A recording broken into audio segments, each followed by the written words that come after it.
Assalamualaikum warahmatullahi wabarakatuh. Pada kesempatan ini kita akan belajar tentang jurnal khusus pada perusahaan dagang. Kita mulai dari pengertian jurnal khusus. Jurnal khusus adalah jurnal yang dirancang secara khusus untuk mencatat transaksi yang bersifat sama dan sering terjadi atau berulang-ulang dengan tujuan agar dapat bekerja secara efektif dan efisien. Jurnal khusus atau special journal yang biasa digunakan dalam akuntansi perusahaan dagang terdiri atas 4 macam.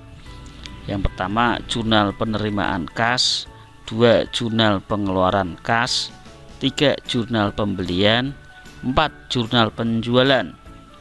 Di samping keempat jurnal khusus tersebut, perusahaan dagang tetap menggunakan jurnal umum untuk mencatat transaksi yang tidak dapat ditampung dalam jurnal khusus. Kita lanjutkan fungsi masing-masing dari jurnal khusus. Pertama, jurnal penjualan. Jurnal yang fungsinya digunakan untuk mencatat seluruh transaksi penjualan secara kredit. Contohnya, penjualan barang dagang secara kredit. 2. Jurnal pembelian. Jurnal yang fungsinya digunakan untuk mencatat semua transaksi pembelian secara kredit, baik pembelian barang dagangan maupun bukan barang dagangan. Contoh, pembelian barang dagangan secara kredit, pembelian peralatan secara kredit, pembelian perlengkapan secara kredit.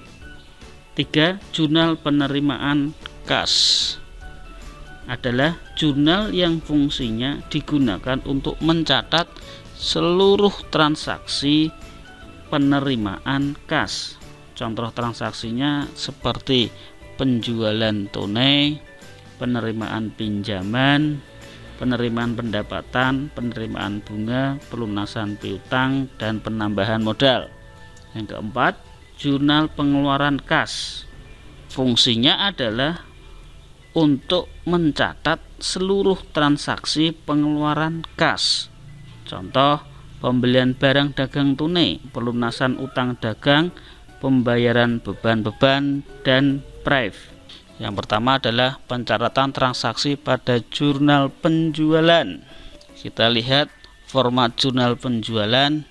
Kolom tanggal diisi dengan tanggal kejadian transaksi. Berikutnya kolom keterangan untuk mencatat nama debitur. Kolom berikutnya nomor bukti, mencatat nomor bukti. Kolom berikutnya adalah kolom syarat pembayaran, digunakan untuk mencatat syarat pembayaran. Selanjutnya adalah kolom debit yang isinya adalah akun piutang dagang, akan diisi dengan jumlah transaksi piutang dagang. Terakhir adalah kolom kredit yang berisi akun penjualan yang berupa jumlah transaksi penjualan. Ciri khusus untuk jurnal penjualan adalah adanya akun piutang dagang yang didebit. Baik, kita lihat contohnya. Selama bulan Juni 2019, PD Asih Jaya Bandung mempunyai transaksi sebagai berikut. Tanggal 4 dijual barang dagangan kepada firma Huges Jakarta seharga 7 juta dengan syarat EOM FC nomor 001. Maka jurnal penjualnya adalah diisi tanggal 4 Juni, keterangannya adalah FA Huges, nomor buktinya adalah FJ nomor 01, syarat pembayarannya tadi adalah EOM dimasukkan. Berikutnya kolom debit akan diisi dengan piutang dagang sebesar 7 juta karena penjualan secara kredit. Berikutnya kolom kredit, akun penjualan diisi 7 juta. Transaksi berikutnya tanggal 10 dijual barang dagang kepada Purwanto Semarang seharga 5 juta, syarat EOM FJ nomor 002. Tanggalnya dimasukkan tanggal 10, keterangannya dari Purwanto Semarang, nomor bukti FJ nomor 002. Dengan adanya syarat EOM atau FJ seperti ini menunjukkan bahwa transaksi ini adalah transaksi penjualan secara kredit. Syarat pembayaran dimasukkan EOM, jurnal penjualan sebelah debit, akun piutang dagang dimasukkan 5 juta, kredit akun penjualan 5 juta. Pencatatan transaksi pada jurnal penerimaan kas dengan format sebagai berikut. Kolom tanggal diisi dengan tanggal transaksi, nomor bukti diisi dengan nomor bukti transaksi, kolom keterangan diisi dengan mencatat sumber penerimaan kas atau nama transaksi atau akun yang dikredit, referensi atau ref diisi dengan nomor akun pada saat diposting, belah debit diisi dengan akun kas dan akun potongan penjualan, kolom kas diisi dengan jumlah uang yang diterima pada tanggal transaksi, kolom potongan penjualan diisi dengan jumlah potongan penjualan yang diberikan pada tanggal transaksi. Sedangkan kolom yang sebelah kredit diisi dengan akun penjualan yang diisi dengan jumlah piutang yang terima pada tanggal transaksi, akun piutang dagang yang diisi dengan jumlah piutang yang diterima pada tanggal transaksi. Ada kolom serba-serbi yang berisi dengan akun yang tidak terdapat pada penjualan dan piutang dagang. Perhatikan transaksi berikut. Tanggal 1 Juni 2012, pemilik perusahaan Tuan Asih Nuryanto menginvestasikan sebagai modal pertama berupa uang tunai sebesar 10 juta BKM nomor 002. Tanggalnya diisi, nomor bukti diisi BKM 002, keterangannya ini diisi dengan setoran modal, terus kolom debit diisi dengan kas karena ada uang yang masuk sebesar 10 juta. Selanjutnya pada kolom kredit karena bukan akun penjualan dan piutang dagang maka dimasukkan pada kolom serba-serbi. Pada kolom akun ditulis modal usaha sejumlah 10 juta. Transaksi tanggal 3, dijual barang dagangan secara tunai kepada Tuan Mugiono Salatiga seharga 5 juta BKM nomor 003. Tanggal ditulis, nomor bukti ditulis, keterangannya penjualan tunai. Kolom debit diisi dengan akun kas 5 juta karena ada kas yang masuk. Terus kolom kredit diisi dengan akun penjualan 5 juta.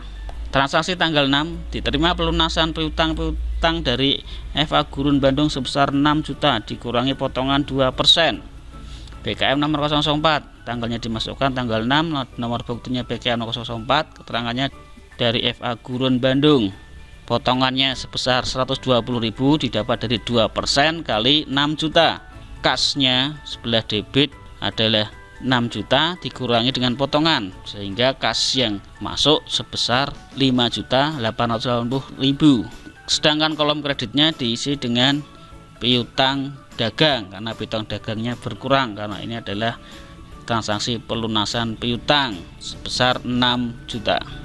Tanggal 10 diterima dividen tunai dari PT Faruh sebesar 3 juta BKM nomor 005. Maka jurnal penerimaan kasnya tanggalnya dimasukkan tanggal 10, nomor bukti dimasukkan BKM 005, keterangannya adalah penerimaan dividen. Kolom debitnya diisi dengan akun kas karena ada kas yang masuk sebesar 3 juta. Kreditnya bukan akun penjualan, bukan akun piutang dagang, maka dimasukkan dalam kolom serba-serbi. Di bawah kolom akun ditulis pendapatan dividen sebesar 3 juta. Selanjutnya tanggal 15, dijual barang dagangan secara tunai kepada Tuan Arman Surya Semarang seharga 3.500.000 BKM nomor 006. Tanggal 15, nomor buktinya BKM 006, keterangannya adalah penjualan tunai. Kolom debit diisi dengan kas 3.500.000 karena ada uang yang masuk sebesar 3.500.000. Terus kreditnya diisi dengan penjualan karena adalah penjualan secara tunai sebesar 3.500.000. Terakhir tanggal 20 diterima pembayaran dari Tuan Yoga Asmara Salatiga atas hutangnya jatuh tempo hari ini sebesar 5 juta dikurangi dengan potongan 2% BKM nomor 007. Tanggalnya dulu ditulis tanggal 20, nomor buktinya ditulis BKM 007, keterangannya dari Tuan Yoga Asmara ditulis. Terus ada potongan, berarti kita potong dulu dalam akun potongan penjualan sebesar 2% kali 5 juta yaitu 100.000. Selanjutnya untuk akun kas yang didebet adalah piutangnya dikurangi dengan potongan penjualan sehingga menjadi 4.900.000. Sedangkan untuk kolom kredit adalah piutang dagang sebesar 5 juta. Adapun ciri utama dari jurnal penerimaan kas adalah adanya akun kas yang di sebelah debit karena adanya kas yang masuk ke dalam perusahaan. Pencatatan transaksi pada jurnal pembelian. Ciri khusus dari jurnal pembelian ini adalah adanya akun hutang dagang di sebelah kredit karena jurnal pembelian adalah mencatat transaksi pembelian secara kredit. Baik, kita lihat contohnya.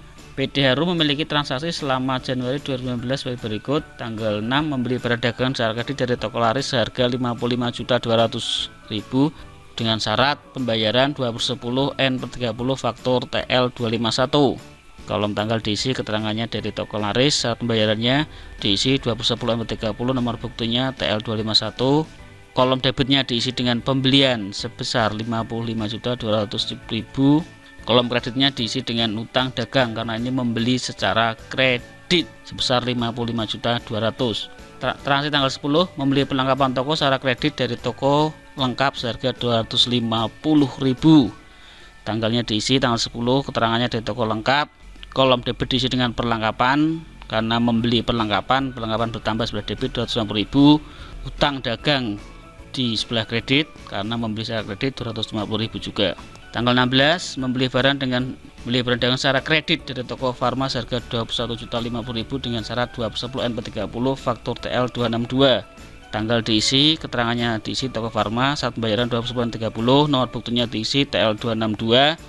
Kolom debit diisi dengan akun pembelian sebesar 21.050.000, sedangkan kolom kreditnya diisi dengan hutang dagang sebesar 21.050.000. Selanjutnya pencatatan transaksi pada jurnal pengeluaran kas. Ciri utama dari jurnal pengeluaran kas adalah adanya akun kas sebelah kredit. Baik, kita lihat contohnya. Perhatikan transaksi berikut. Tanggal 2 Juni 2019 dibayar sewa atas ruangan usaha untuk 1 tahun sebesar 1.800.000 BKK nomor 005. Tanggal diisi, nomor bukti diisi, keterangannya sewa ruangan. Akun debitnya bukan akun pembelian, bukan akun utang dagang, maka dimasukkan ke kolom serba-serbi yaitu akun beban sewa sebesar 1.800.000. Kolom kreditnya diisi dengan kas karena ada uang yang berkurang sebesar 1.800.000. Tanggal 4 dibeli barang dagangan secara tunai seharga 4 juta dari PT Uranium Semarang BKK nomor 006. Tanggal dimasukkan, non bukti dimasukkan, keterangannya adalah pembelian tunai. Kolom debitnya adalah dimasukkan dalam akun pembelian. Ini pembelian secara tunai sebesar 4 juta. Kolom kreditnya adalah kas 4 juta. Tanggal 6 dibeli barang dagangan sebesar 5.500.000 dan perlengkapan toko sebesar 1 juta secara tunai dari toko Baru Klaten BKK nomor 007. Untuk jurnal pengeluaran kasnya adalah dicatat pada tanggal lebih dulu, nomor bukti, terus keterangannya adalah pembelian tunai. Untuk kolom debit pembelian 5.500.000, kolom serba-serbinya adalah perlengkapan toko 1 juta, kolom kreditnya adalah akun kas 6.500.000. Tanggal 9 dibayar utang atas pembelian barang dagangan dari toko Harum Semarang sebesar 8 juta dikurangi potongan sebesar 160.000 BKK nomor 08. Jurnalnya diisi dengan tanggal, nomor bukti, keterangannya dari toko Harum. Debitnya adalah utang dagang 8 juta. Terus ada potongan pembelian sebesar 160.000 dan kas berkurang di kredit di kolom kredit sebesar 7.840.000. Ini dari mana? Angka ini adalah dari utang dagang dikurangi dengan potongan pembelian. Jika terdapat transaksi yang tidak dapat dicatat dalam jurnal khusus, maka transaksi tersebut dicatat dalam jurnal umum. Misalnya transaksi retur pembelian dan retur penjualan. Perhatikan transaksi berikut. Tanggal 15 Juni 2019 dikirim kembali sebagai barang dagangan karena rusak seharga 500.000 yang awalnya dibeli secara kredit. Akun retur pembelian dan potongan harga bertambah sebelah kredit sebesar 500.000 dan kawannya adalah akun hutang dagang yang berkurang di sebelah debit 500.000. Transaksi tanggal 20 Juni tahun 2019 diterima kembali sebagai barang dagangan yang telah dijual secara kredit karena cacat seharga 800.000. Maka jurnalumnya adalah tanggal dimasukkan, keterangannya adalah retur penjualan dan potongan harga bertambah sebelah debit 800.000 dan piutang dagangnya berkurang sehingga dikredit sebesar 800.000. Demikian pembelajaran pada kesempatan ini. Saya akhiri. Assalamualaikum warahmatullahi wabarakatuh.